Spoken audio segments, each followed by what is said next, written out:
Hi, I'm Ruggero Dalla, and today I'm replying to a question by James Reynolds. So James says, my biggest weakness as an actor is when I'm not delivering lines, i.e. reacting to other people, or if the camera/audience is focused somewhere else, but you're still visible/in character. So thank you very much, James, for the question. That is extremely interesting.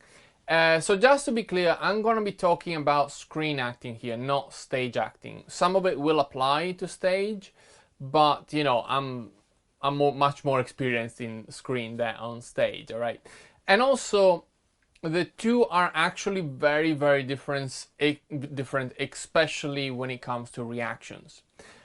Reactions are always important, but in screen acting, they are fundamental. As a matter of fact, they are sometimes the key to good screen acting. There's a lot to be said about this, a ton. As a matter of fact, I'm shooting right now an online screen acting course where I go very much in depth on this with several exercises dedicated just to reactions. So I can't go into all of that in one video here, as there's a lot to be said about it. So the first major difference between stage and screen is the fact that on stage you always need to be careful not to upstage the other actors. So if someone else is talking, the audience's attention is on them, so you need to be careful not to take the attention away, unless actually the audience is supposed to be looking at you, obviously. So that's stage. On camera, it depends on the shot. In wide shots, when you have more people moving and stuff, it is more like stage. So depending on who is the center of the focus, center of attention, you might need to do something very similar to stage. But in other times, that's really not the case. So if it is, for example, a close-up on you, on your character, and you're just reacting to the other characters, you can't upstage anybody. You really can't, because it's just a matter of what the editor will choose of your reactions to put in the final cut. So what you want to do is to give as many reactions as possible. So what does that actually mean practically? Okay. Let's look first of all at let's say a wide shot. Okay, so similar to stage. The first thing you want to do is, it's a very stupid thing, but it always works, which is turn to the person who's talking. Not completely, okay, but just look at who's talking. So physically, this way, that way.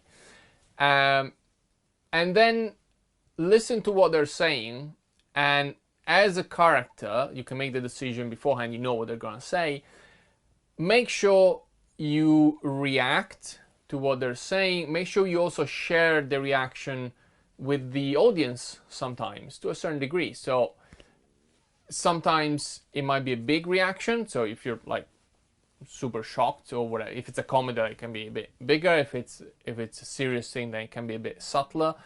But know what reaction your character is supposed to have and share that with the audience, if it is a specific reaction.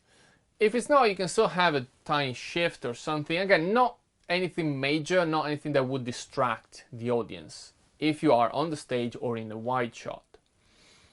If you are in stage, if we're talking screen, and if we're talking especially a close-up, and this can be, for example, the classic setup of shot, reverse shot. So you're having a dialogue with someone, and let's say they have a big chunk of text at one point, you're just listening, or even just in general when you're listening to what they're saying.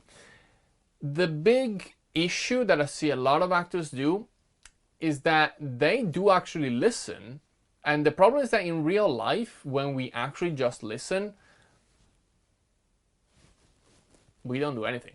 We're listening. So here comes what some people call active listening, which means you're listening, but we can see that you're listening. This is tricky because sometimes it can become a bit too obvious. So you're like, No, it looks like you're taking the piss. No, that's not it.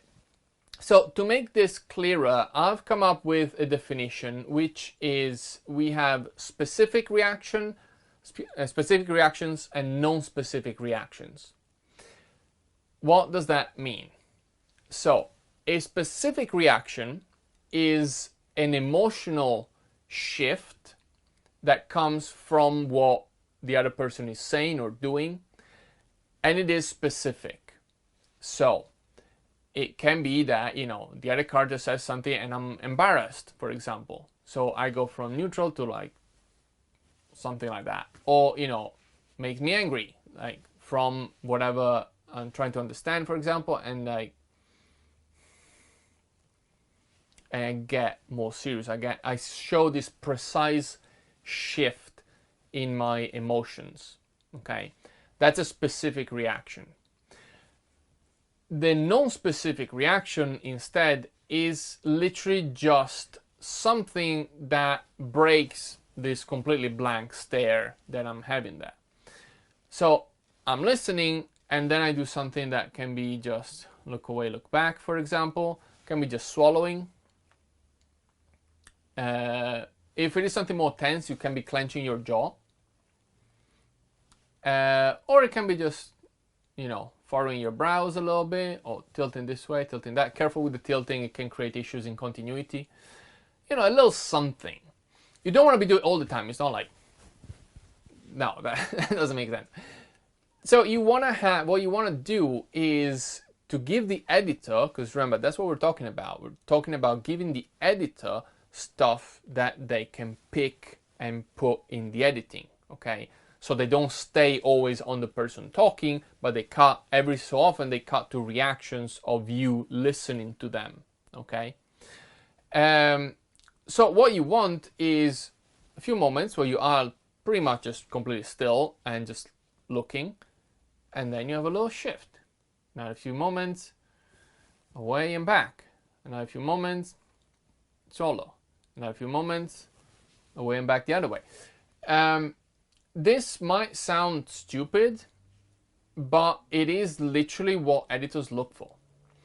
With the best actors, best screen actors I've worked with, I can literally overlay the two shots, so the shot of the person talking and then the shot of the person listening, and at any point I can shift the two from one and the other, and the one reacting will always be doing something interesting. That's what you want. That's the type of character, type of actor you want to be. Someone that I don't need to go hunting for reactions. I just use the reaction you actually did to that actual line. That's the best thing. With actors that don't do this, it's a struggle. It literally becomes sometimes going through minutes of footage just looking for one reaction, any kind of reaction. Very often if someone does nothing, you just pick when they blink. And it's awful. It's really awful. Like, you don't want to be doing that. So that's the idea. You give reactions, and these are, as I said, non-specific reactions. So they don't necessarily mean anything. They're just the type of reactions that the audience can project onto. And this, again, it's a very important concept in screen acting in particular, but it's also stage. The audience will always project onto the actor's face what they think the character is feeling. So you don't have to do 100% of the job all the time. In fact, you shouldn't.